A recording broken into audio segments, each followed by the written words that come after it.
Final event, Class 2, 1,400 metres is the trip, headed by Dragon General, who's a big winner, course and distance last time out, beating Green Energy. Easy go, easy win. Gets the cheek pieces on for the first time in place of the blinkers. Regency Bobo likes to roll forward. He's got barrier 14, though. Kobe Boy gets the blinkers on for the first time. Super Rich was third as an odds-on favourite behind Dragon General last time out. Lean Perfection, Class 2 for the first time. Course and distance for the first time. Handsome Bobo goes up in class as well. He likes to roll. He's got barrier 5. And Sacred Ibis, he's got barrier 4. Was fourth up to Mr. Wealth. He'll get back and flash home. Circuit Glory and Bombay Blitz have been up at Chung Fa, came back on the 19th and the 12th, respectively. This is one of the unique Class 2s with a rating 75 to 95, and it allows Sacred Ibis and Handsome Bobo to sneak into Class 2 for the first time. Handsome Bobo will be one end of the race, you would think, up the front, and Sacred Ibis will be the other end. Regency Bobo will be forward.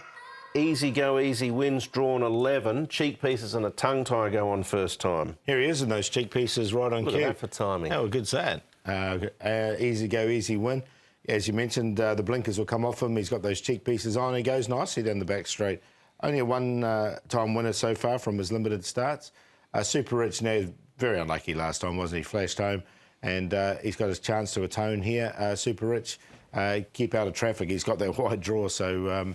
Zach Burton's hadn't had much luck with the draws here in this meeting. He's drawn some wide gates, and his horse will be right on the pace. Handsome Bobo, he's drawn all right. It's interesting with the Bobos leading, isn't it? Handsome and Regency.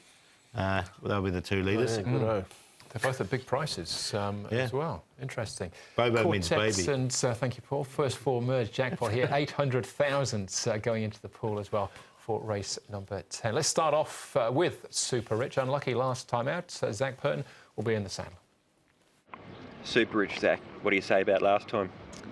Yeah, obviously they ran a very fast split there early on. I think it was 21.1 or something like that. It was just ridiculous. And the whole field seemed to want to be in the same spot, and that was right up there. So they all took off, and you know, then quite often happens when they go out that fast, they all fall in a hole, and that's what happened. They all stopped at the same time and coming into the straight, and you know, unfortunately I was stuck there on the inside and couldn't get out until it was too late, and once he got out he hit the line well.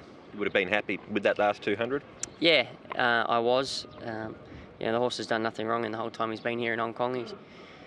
He turns up and gives a good performance every time he steps out there.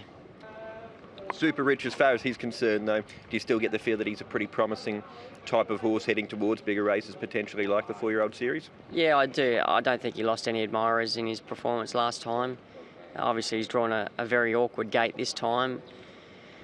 So we're going to have to try and work out where we can slot in and what we can do. But if he gets any type of luck at all, I'm sure he'd be hard to beat.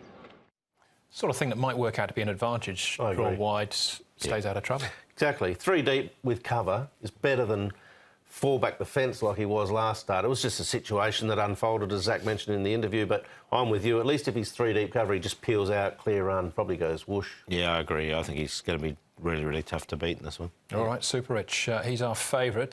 Time to celebrate, though. We'll come back to in a second after we look at world record here, finishing second last time. Yeah. Paul? Yeah, good run from world record. He won 2 starts ago behind, beat Rattan on that occasion, but backed it up with a second behind Victory Boys. And Victory Boys, of course, was a horse who ran well on the weekend. Nice run from him. He'll get back. He'll be running on late. I found a spot for a minor line. He might just hit the line a bit too late. Yeah, I've often thought he's on his mark, even a season ago. But he's just kept defying the handicapper with good finishing bursts, and barrier 13, again, probably won't bother him too much if they go hard, because he'll just drop back and swing at them late. Yeah, there'll be a few hoping for a decent tempo here to close out over the top of. Next one we can have a look at is Lean Perfection. He's on the all-weather here on this occasion. Gets onto the turf and up in trip. Yeah, I liked him on this occasion. Unfortunately, he didn't see that white thing on the inside the whole race, the rail. And unfortunately for him, he's drawn wide once again. So, look, he's a really nice horse. If he can get any sort of run, I think he can be right in the finish. I've kept him in for third just to keep him safe, because I did like him this occasion. His track work's been first class. Yeah, he's a really good horse. I have to be honest, I was surprised to see him put on the dirt. I think he's a really genuine potential group horse on the turf. So back onto this surface, much better, I think. All right, OK, so high praise indeed. Sacred Ibis, he's another get-back sort, but he's got a decent kick himself. He does. First up, he ran 4th behind Mr. Wealth. He does get into this class for the first time due to the reason I mentioned prior about the rating span of this race.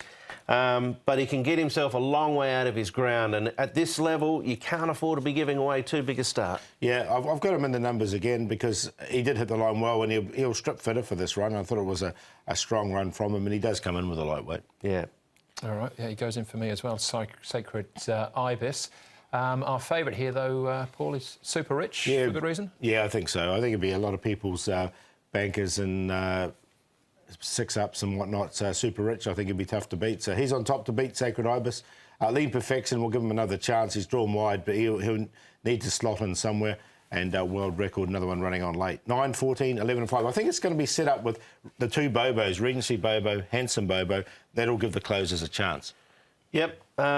I think for me the 2 most progressive horses in the race are Super Rich and Lean Perfection. So I'm going to go with that cue. They've both drawn wide, as we've mentioned, but I think in time they'll end up being really nice horses. There's already a whole lot of nice horses in this race. Time to celebrate from a good draw. 3rd or 4 runs now. Well, this will be his 4th up run. Dragon General, Chad Schofield got the jump on them last start. It was a beautiful ride. Only got 2 pounds more to carry with the rating span, so a definite inclusion for me. Yeah, he's definitely in the money for me. Super Rich, the one to beat. And Time to Celebrate, who missed out there as far as a replay was concerned, but I think it's definitely worth including in some shape or form. His form last season was really strong. It was good, yeah. Yeah, Ty England again, good ride for John Size. Now, as far as the stats are concerned, heading into the weekend, we're going to look at Tony Millard and Grant Van Nierkerk, who actually started off the season really, really strongly. Yeah, look, they've had 10 runners, 3 wins, a second and a couple of thirds for a 60% first 3 rate. So it's a really good combination the 2 South Africans have forged here. They've got 2 good chances, I thought, Gold Velvet and World Record, the one we just talked about. So both horses have got, I think, have got good chances of finishing at least in the money, if not. And the Chevalier Cup runner as well. Yeah, of course, yeah. So look out for him. Yeah. Best bets, though, Paul? Yeah, I'm going to go with High Rev. I know he's drawn wide, but I just think he's better than Class 4. And with the blinkers on, he'll come on for that run. So David Hall and Zach Purden, another one that when they team up, take note. And Heroic Guru's so well rated at the moment. His last one was off 79, and he's an 8-year-old now, but I just think his track work's picked up, so he's worth a crack as a long shot. And the play of the day, Cordyceps, High Rev, and Noble to Love. It could be an omen, one of those 3. Everlaugh is my best. 4-10. I thought his run last start was terrific. Umberto Rispoli's in sensational form at the moment. Lucky Guy, the long shot for Eddie Lai. Majestic Endeavour a bit earlier on in the day, I think, can run a race at a bit of a price too from the Founds Yard. So we'll just hold that in abeyance depending on the price. King Opie, Victory Machine, Lucky Die. I do like that QQP, 7, 8 and 12. All right, best for me, Good Standing. We're going the big one. Might be a bit of overweight from Douglas, but he's drawn perfectly here, Good Standing. I think the weight advantage will be the key. And let's double down with Douglas. Vital Spring, he's about 14, 15 to 1 at the moment. Hopefully that price stands up again from a good draw. Vital Spring race 5. Brass and Rise High and Good Standing in the Chevalier Cup. QQP, could be a trio, could be a tierce as well. All right, that wraps up Chevalier Cup Day. Should mention as well, Hong Kong Direct this week. Ed Sadler and Dave Morgan looking at the feature. Yeah, having a look at an early look at the international races, so well worth having a look at. Just a reminder too, early start tomorrow, Andrew, with the Japan Cup between 4 and 5. First race at Sha Tin at 12:45. Looking forward to seeing the Japan Cup. Almanai, very impressive last time, barrier 1, so we'll see how he gets on. All right, That's the show. Thanks for watching behalf of Paul, Brett and the rest of the team. Hopefully see you at Sha Tin on Sunday. We'll be racing to win. Ciao. Good night.